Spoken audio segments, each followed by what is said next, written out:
My wife friend-zoned me in our marriage and wants a platonic companionship, and I don't know what to do. My wife, 35F, and I, 35M, have been married for 15 years and together for 20. We have 2 kids, aged 12 and 14, whom we absolutely adore, and we work tirelessly to provide the best possible life for them. For the past 3 years, things have been somewhat bumpy. I understand that our kids are at an age where they require a lot of our attention and resources with school, band, club sports, and other extracurriculars, and I'm aware of the physical and emotional toll this can have on marriages. However, for these past 3 years, my wife and I have had very little intimacy and very little action in the bedroom, and we've been trying very hard to work on that aspect of our relationship. This past year has been the most difficult and by far the darkest year in our marriage. We didn't talk very much and essentially became roommates, co-parenting our kids under the same roof. It was very depressing and very demoralizing. It got to the point where we began contemplating divorce, and it became very dark and gloomy in the household because of that. We began seeking help with both individual therapy and couples therapy, and it seems to have helped somewhat. Little by little, we started to get along and have deeper conversations about what our marriage looks like and what we would love for it to look like. This is where it gets tough. As time passed, my wife started to tell me she was no longer in love with me and that she only saw me as a best friend. She said she only loved me in a very platonic way, and this was one of the main reasons she didn't have any desire for intimacy, let alone wanting to smash with me. This was very shocking to me and, quite frankly, I was devastated. I became angry and depressed, and I couldn't fathom the thought that I was no longer wanted or desired by the person I was completely in love with. Things began to deteriorate again, and not long after, we were back to square one. I sat down with her one afternoon and had a heart-to-heart conversation, asking questions about where the root of this problem lies. Her answer was, "I don't know, and that I have built up resentment towards you, but I don't know where it stems from." As you can imagine, this provides very little to no insight into how to approach this. I'm puzzled, frustrated, and do not know what to do at this point. Currently, we've arrived at a place where she says that she has no bedroom drive and no desire for intimacy or connection. She says that all she wants is simply companionship, which basically means our co-parenting roommate dynamic. I asked her what I could possibly do or what it is about me that is so unattractive or undesirable, and her response is always, "I don't know." She stated that she does love me, but it's not the same. She has been feeling disconnected for years and says that our marriage just takes too much work. Her focus is only on the children for now, and that my co-parenting contributions are meaningful to her in our home. I'm at a loss and am mainly venting about my frustration. It's tough to realize that the person you love has no feelings for you. I feel like, at this point, I'm only here to contribute financially and as a parent. I feel like what she means by companionship is that she's comfortable with the convenience of having a good father for our kids and my financial contribution to the household. Regarding intimacy and smashing, she basically told me that it's not something she's interested in or wants at this time. She mentioned that the only way to get to a point for any of that is to be intoxicated, which I believe is incredibly awful and very wrong. I told her I do not think forcing herself to smash or be intimate by drinking or anything else is good, and I declined to be a part of that. To my surprise, it upset her and made her more distant. We're both extremely honest and transparent. We've never cheated on each other, and we are always free to look through each other's phones, emails, socials, etc., though we hardly ever do. I asked her if there was someone else, and she declined. Honestly, I believe her. We then peacefully went through each other's things, and as expected, everything was clean. We've always been very straightforward, even with the hard topics, so I don't sense any foul play or infidelity. I do not know how to help our situation, and I'm starting to become a bit anxious and desperate. We're both fairly young, healthy individuals and good-looking. We both have good careers and are good parents. I'm just not sure how our lives could have driven us to this point. I'd love some outside perspective on this matter and some insight on how to address something like this. It feels so awful to be unwanted and undesired by my own spouse. I hate it. Op in the comments. We did some swinging in the past, which was fun for a while. We mutually decided to stop, and we have established that it's not the issue. When we were swinging, however, our marriage seemed to be in a good place. This is something we disclosed with our couples therapist to ensure we weren't neglecting a potential issue. I asked my wife if her experiences during swinging were affecting her view of our relationship, and she said they weren't. Our swinging experience was always together and very under the sheets fun-driven, nothing really emotional or poly. The truth is, I have to believe her at her word. I have no reason to distrust her. To date, she's always been very straightforward and never afraid of dealing with things head-on, no matter how painful. Update 1. I wanted to give you an update on how the therapy session with my wife went this week.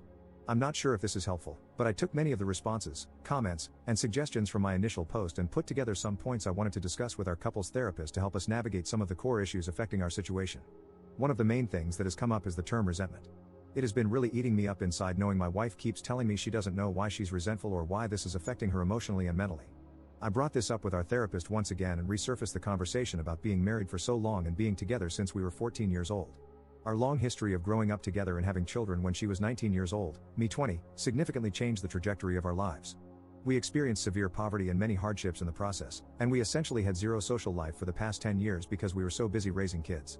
The therapist followed up with tons of questions, directed mostly at my wife, about her feelings towards this, and 90% of her responses were very our kids focused. It definitely felt like she was afraid of saying, yes, it sucked, because she would feel guilt or shame, as it might imply she regrets the kids. I mentioned this in the session, and the therapist encouraged her to look at this outside the lens of being a mother and to try to view it a bit more selfishly and individually. This was very eye-opening. My wife mentioned that she was very frustrated with the fact that we missed out on many things in life. She also was very clear in saying, I do not think I missed out on other partners or dating or partying, but I certainly lost all my friends. This was huge because one of the big pieces that has caused a strain in our lives is how siloed and isolated we've been, again, busy raising kids. I followed up by reminding her that it's important to have good friends and to make time for herself and her friendships.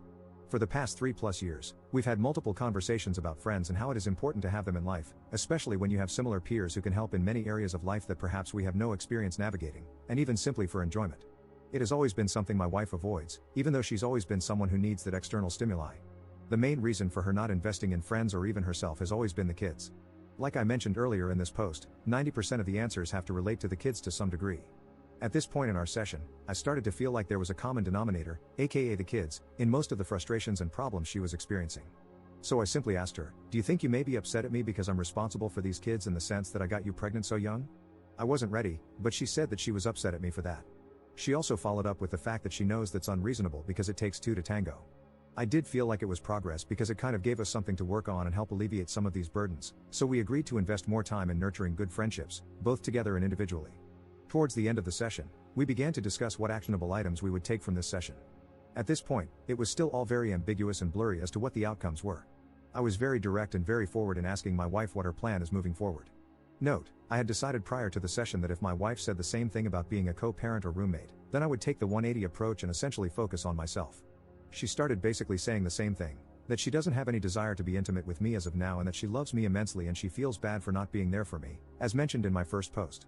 I also brought up the brief swinging that happened, to which, for the 50th time, she said it wasn't a problem. I agree with her on this. This was something that was a mechanical approach for a solution to a problem that was very much non-existent when we tried this. We both really have no issue with this. We know it happened, we tried it, and mutually stopped and turned the page. I also brought up other life events that may cause resentment, and really, we ended up not getting anywhere else as far as the root for resentment, which was discouraging. I then basically expressed to my wife that I will not be okay with that arrangement.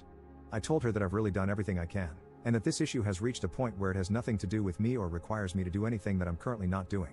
I was very direct in saying that I will not accept this dynamic and that I need to be with someone who is actively involved in our marriage, works towards resolutions, and is very much interested in maintaining an active intimate relationship with smashing. I expressed how I am not going to be a convenience and that there is more to life than being roommates and co-parents. I made sure she knows I love her dearly and that I do want this to work for the better. I also told her that I'm fully committed to this marriage as long as she is as well, and that if she wasn't, it's okay. However, I will not be a part of something where these efforts are not reciprocated. I told her I have no plans of leaving, and I do not want a divorce. However, I made it clear that if this dynamic continues, divorce will be the only outcome. Of course, tears were involved, and it was a very bleak and sad ending to the session. Still, nothing was said, and I walked out feeling very discouraged and very determined to start working on the 180 as soon as we left the room. It's painful and very difficult because much of the 180 requires you to be very short, cold, and transactional. The saddest part is realizing that this dynamic is already very cold and transactional. Here is where it gets very interesting. I started working on implementing many of the 180 recommendations that same day. I mentioned to my wife that, hey, things are going to be a bit different moving forward.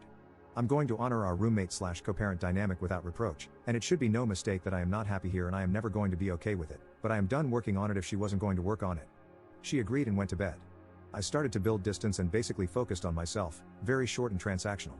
She asked for help with some of her personal things, to which I declined, and it really shocked her. She was upset, saying I was being petulant. I explained to her that she is now fully in charge of her own life and her own issues. We didn't talk all day, and we only spoke when necessary. A few days I kept this going, and she was very visibly upset and stressed. I typically react to that with gestures of help or nurturing, but I didn't this time. That night, she was crying, telling me she's stressed and she thinks something is wrong with me because I'm indifferent.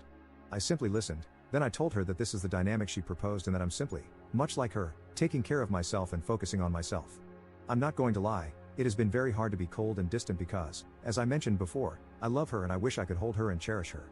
However, I know this is somewhat manipulative in a way just to get her way and still keep me in the friend zone, so I've been staying the course. We're now going on a week of this 180, and let's just say there have been many changes on her side. I think she is starting to realize there is more to me than just friends and co-parenting. I sent her a text a few days ago essentially itemizing bills and separating the financial responsibilities 50-50, and she lost her crap.